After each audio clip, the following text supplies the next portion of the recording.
राम राम सभी मेलघाट वासियों को राम राम। जय जोहार, जय आदिवासी। आज विश्व आदिवासी दिवस, international day of world indigenous peoples, आज 9 अगस्त पूरे दुनिया में मनाया जाता है। पहली बैठक जो हुई थी 1982 में हुई थी, संयुक्त राष्ट्र संघ के मानव अधिकार आयोग ने 9 अगस्त 1982 को जिनेवा शहर में आदिवासियों के अधिकारों, समस्याओं और सुरक्षा पर चर्चा करने के लिए पहली बार एक विशेष कार्य समूह की बैठक आयोजित की थी।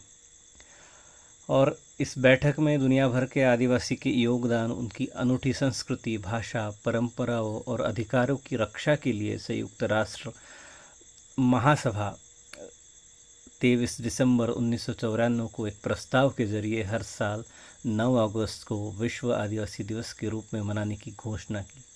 और आज वही दिन, आज वही 32वां विश्व आदिवासी दिवस हम सब धूमधाम से मना रहे हैं।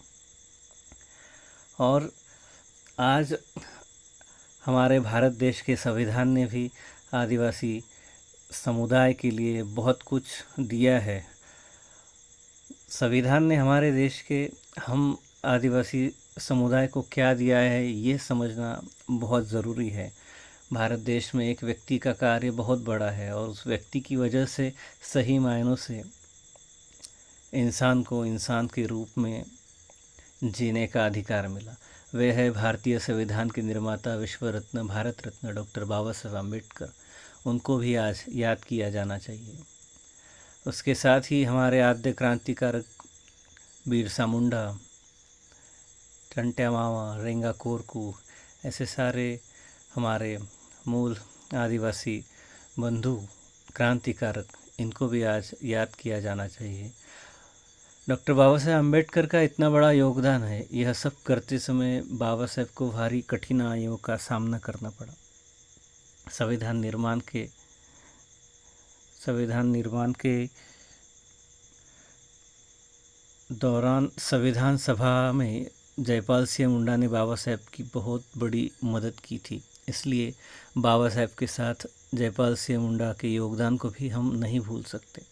अगर बाबा साहेब ड्राफ्टिंग कमेटी के अध्यक्ष न होते तो आज एक भी आदिवासी सांसद या विधायक नहीं बन पाता, सरकारी नौकरी में नहीं दिखता, समाज स्कूलों में शिक्षा से वंचित रह जाता और मेरा जन्म तो गुलामी करने के लिए ही हुआ है, ऐसा कहकर अपनी किस्मत को कोसते हुए अन्याय सहन करता रहता था। बाबा साहेब का एक विचार यहाँ पे दोहराता हूँ। बाबा साहेब कहते थे, हजारों साल तक भेड़ या बकरी की तरह जीने से बेहतर है 4 दिन की शेर की तरह जियो। क्योंकि भेड़ और बकरी की बलि कोई भी देता है, लेकिन शेर की बलि आमतौर पर कोई नहीं देता। इसलिए आज बाबा साहेब अम्बेडकर जी को याद किया जाना चाहिए। जयपाल मुंडा, इनको भी याद किया जाना चाहिए। संविधान की 5वीं और 6ठी अनुसूची एवं जनजाति सलाहकार परिषद, ये भारतीय संविधान की देन है। भारतीय संविधान में सभी के कल्याण हो, इसके लिए अपनी कलम के माध्यम से डॉक्टर बाबा साहेब अम्बेडकर ने प्रावधान तो किए ही है, लेकिन विशेष रूप से आदिवासियों के लिए बाबा साहेब ने क्या क्या किया, यह आदिवासी समाज को जानना बहुत ज़रूरी है। बाबा साहेब द्वारा आदिवासियों को दिए गए अधिकारों में सबसे पहले जिसका उल्लेख करना होगा वह है 5वीं और 6ठी अनुसूची। अनुसूचित क्षेत्र और अनुसूचित जनजातियों के प्रशासन और नियंत्रण के लिए भाग ख के नियम 4 में जनजाति सलाहकार परिषद, ट्राइबल एडवाइजरी कमेटी का प्रावधान है। नियम 4 के उपनियम 1 के अनुसार इस जनजाति सलाहकार परिषद में उन राज्य में जहां अनुसूचित क्षेत्र है, जैसे वर्तमान में हमारे भारत में 10 राज्य है, और यदि राष्ट्रपति ऐसा निर्देश दे तो उन राज्यों में भी जहां अनुसूचित जनजातियाँ तो है लेकिन अनुसूचित क्षेत्र नहीं है, वहाँ 20 से अधिक सदस्यों को मिलाकर यह समिति बनाई जाएगी। इस समिति में सबसे महत्वपूर्ण बात यह है कि 3/4 सदस्य अनुसूचित जनजाति के, यानी राज्य की विधानसभा में चुनकर भेजे गए आदिवासी विधायक प्रतिनिधि होते हैं। नियम 4 उपनियम 2 के अनुसार यह जनजाति सलाहकार परिषद अनुसूचित जनजातियों के कल्याण और उनकी उन्नति के लिए प्रतिबद्ध होगी। इसके लिए राज्यपाल का सुझाव या सलाह देना इस परिषद के सदस्यों का कर्तव्य होगा। बाबा साहेब ने जिस दूरदर्शिता के साथ ये प्रावधान किए थे वे किस लिए किए थे, इसे समझना होगा। बाबा साहेब द्वारा दिए गए इन अधिकारों का उपयोग करके हमारे विधायक अपने अपने राज्यों में आदिवासी भाइयों का विकास और उन्नति कर सकते हैं। यहाँ तक कि आश्रमशाला की शिक्षा में भी बड़ा बदलाव लाकर बच्चों का भविष्य उजागर कर सकते हैं। नियम 5 अनुसूचित क्षेत्रों के कानून और ग्राम सभा की ताकत। नियम 4 के उपनियम 3 के अनुसार यह ध्यान में आता है कि राज्यपाल के पास अधिकार है। अब देखते हैं नियम 5 अनुसूचित क्षेत्रों पर लागू होने वाले कानून। अनुसूचित क्षेत्रों में कौन सा कानून लागू होगा, इसके लिए बाबा साहेब ने क्या प्रावधान किए हैं। नियम 5 उपनियम 2 खंड क अनुसूचित क्षेत्र के आदिवासी भाइयों से या उनके आपस में ज़मीन का लेन देन हस्तांतरण होता है, उस ज़मीन को गैर आदिवासियों को देने पर रोक लगाई जा सकती है या उस पर प्रतिबंध लगाया जा सकता है। नियम 5 उपनियम 2 खंड ख अनुसूचित क्षेत्र में आदिवासी भाइयों को दी जाने वाली ज़मीन के आवंटन के लिए नियम बनाए जा सकते हैं। नियम 5 उपनियम 2 खंड ग अनुसूचित क्षेत्र में आदिवासी भाइयों को जो साहूकार कर्ज देते हैं, ऐसे साहूकारों के व्यवसाय को नियंत्रित करने के लिए कड़े नियम बनाए जा सकते हैं। इन सभी अधिकारों का उपयोग पेशा कायदा के तहत ग्राम पंचायत में ग्राम सभा कर सकती है। बाबा साहेब ने अपनी कलम से संविधान में प्रावधान करके अनुसूचित क्षेत्र की ग्राम सभा को इतनी बड़ी ताकत दी है जिसे हम स्वशासन का अधिकार कहते हैं। कानून के अनुसार अनुसूचित क्षेत्र की ग्राम सभा की मंजूरी के बिना उस क्षेत्र से एक पत्थर भी नहीं उठाया जा सकता। लेकिन दूसरी तरफ इन अधिकारों का उल्लंघन आज खुद सरकार ही करने लगी है। ग्राम सभा को विश्वास में लिए बिना औद्योगिकरण के नाम पर और विकास के बहाने आदिवासियों की ज़मीन जबरन उद्योगपतियों के हवाले की जा रही है। छत्तीसगढ़ में हसदेव, गढ़चिरौली में सुरजागढ़, ऐसे उदाहरण आज रखे जाएंगे, आज हमें देखने को मिल रहे हैं। जैसे हमारे मध्य प्रदेश में केन बेटवा प्रकल्प, उसमें भी हमारे आदिवासी भाई बहनों की ज़मीन खेती जा रही है। वहाँ से आदिवासियों को अपना घर बार छोड़कर विस्थापित होना पड़ रहा है। जल जंगल ज़मीन का मालिक आज अपने अस्तित्व की लड़ाई लड़ रहा है। अनुसूचित क्षेत्र में शांति बनी रहे, कानून व्यवस्था बनी रहे, इसके लिए संसद या राज्य विधानमंडल का कोई भी मौजूदा कानून यदि आदिवासियों के हित के खिलाफ है तो उस कानून को उस क्षेत्र में रद्द करने या उसमें संशोधन करने का अधिकार नियम 5 उपनियम 3 के अनुसार माननीय राज्यपाल को है। लेकिन राज्यपाल भी ऐसा करते समय राज्य की जनजाति सलाहकार परिषद से विचार विमर्श किए बिना किसी भी कानून का संशोधन या बदलाव नहीं कर सकते। आदिवासियों के 2 विशेष अधिकार और छठी अनुसूची। डॉक्टर बाबा साहेब अम्बेडकर ने आदिवासियों की शिक्षा और नौकरी के अलावा 2 और बेहद महत्वपूर्ण अधिकार दिए हैं। राइट ऑफ सेल्फ गवर्नमेंट, स्वशासन का अधिकार, राइट ऑफ ओनरशिप, मालकियत का अधिकार। सेल्फ गवर्नमेंट, स्वशासन और मालकियत का अधिकार क्या है?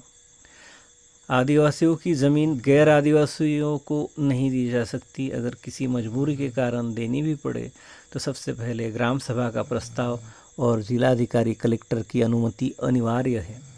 महत्वपूर्ण बात यह है कि कोई भी आदिवासी व्यक्ति अपनी ज़मीन बेचकर भूमिहीन नहीं हो सकता। जब तक उसे वैकल्पिक ज़मीन नहीं मिल जाती तब तक जिलाधिकारी भी ज़मीन बेचने की अनुमति नहीं दे सकते हैं। यह मालकियत का अधिकार बाबा साहेब ने दिलवाया है।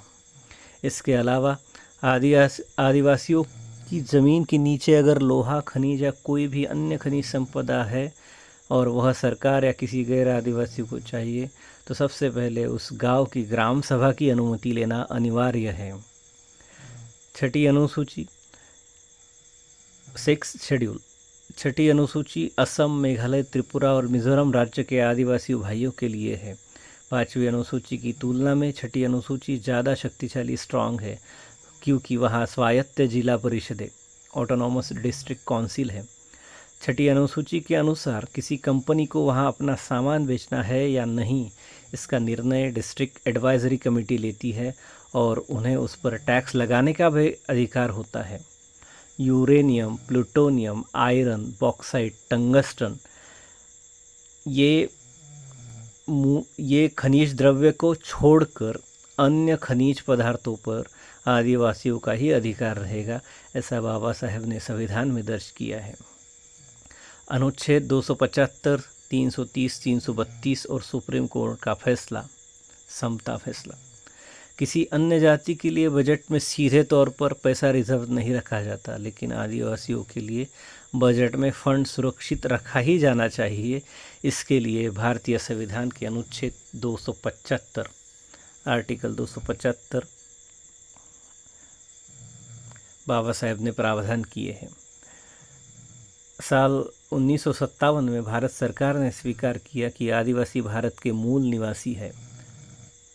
समता बनाम आंध्र प्रदेश सरकार और अन्य के ऐतिहासिक मामले में सुप्रीम कोर्ट ने फैसला दिया कि अनुसूचित क्षेत्रों की खनिज संपदा पर पहला अधिकार आदिवासियों का ही है और उसका लाभ आदिवासियों को ही मिलना चाहिए।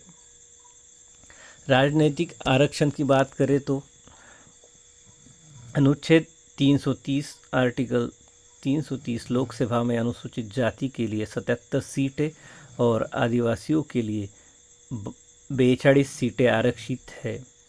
अनुच्छेद 332 राज्यों की विधानसभा में अनुसूचित जाति के लिए 600 सीटें और आदिवासियों के लिए 400 से 450 सीटें आरक्षित है। ऐसे सारे प्रावधान डॉक्टर बाबा साहेब अम्बेडकर इन्होंने संविधान में करके रखे हैं।